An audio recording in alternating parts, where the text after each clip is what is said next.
네, 원내부대표 유정주입니다. 우리는 지금 책임지지 않는 정부 그리고 남 탓하는 정부 살고 있습니다. 지난 10월 29일 밤 서울 한복판에서 발생한 사고로 159명이 목숨을 잃었고 대한민국은 또다시 슬픔에 잠겼습니다. 하지만 아무도 책임지지 않았습니다. 오히려 책임을 떠넘기기 바빴습니다. 재난 발생 시 컨트롤타워 역할을 했던 이상민 행정안전부 장관은 참사 다음 날 경찰이나 소방 인력이 미리 배치함으로써 해결될 수 있었던 문제가 아니라고 파악하고 있다라는 참 무책임한 말을 남겼습니다. 지난 7월 25일 헌법재판소가 이상민 장관에 대한 탄핵 심판 청구를 기각했죠. 재난 컨트롤 타워에 의무를 다하지 못했을 뿐만 아니라 책임지지 않는 장관에게 면죄부를 준 것입니다. 돌이켜보면 윤석열 정부에게 이런 일은 전혀 이상하지 않습니다. 국내에서 수해로 인명사고가 발생했지만 해외 순방 중이던 대통령실에서는 대통령이 국내에 있어도 할 수 있는 일 없다라고 하지 않았습니까? 대통령은 필요 없다는 말과 무엇이 다릅니까?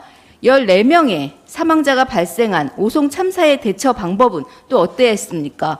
국무조정실이 오송 참사에 관련해 5명을 인사조처할 것을 건의했다고 밝혔습니다. 그리고 공무원 36명을 검찰에 수사 의뢰했습니다. 그러나 여기에서도 책임져야 할 사람들이 책임지는 모습은 눈 씻고 봐도 찾아볼 수가 없습니다. 거기에 일찍 갔다고 해서 상황이 바뀔 것은 없다고 생각한다라는 발언을 한 충북도지사는 조사 대상에서 아예 제외되었습니다. 어쩌면 이리도 윤석열 대통령과 말이 닮았는지 모르겠습니다. 재난과 참사 앞에서 책임져야 할 사람들이 책임지지 않는 모습을 윤석열 정부 출범 이후 우리는 너무나 자주 보고 있습니다. 대한민국의 국민들은 안전을 그럼 각자 도생으로 언제나 지켜가야 합니까?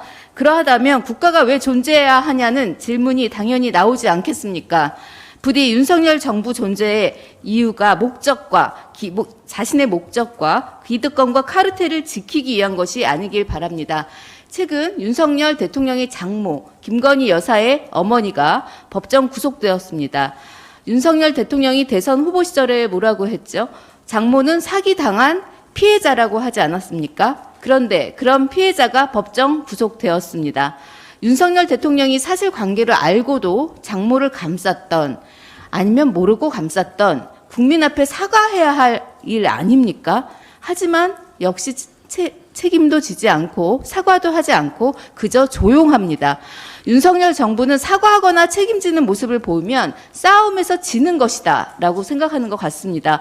정부의 운영을 적이 분명한 싸움이라고 생각하는 것입니까? 그런 1차원적인 생각을 갖고 있는 것이라면 지금이라도 정상적인 판단과 행동이 무엇인지 공부하기 바랍니다. 상식이 없는 정부는 국민을 불행하게 합니다.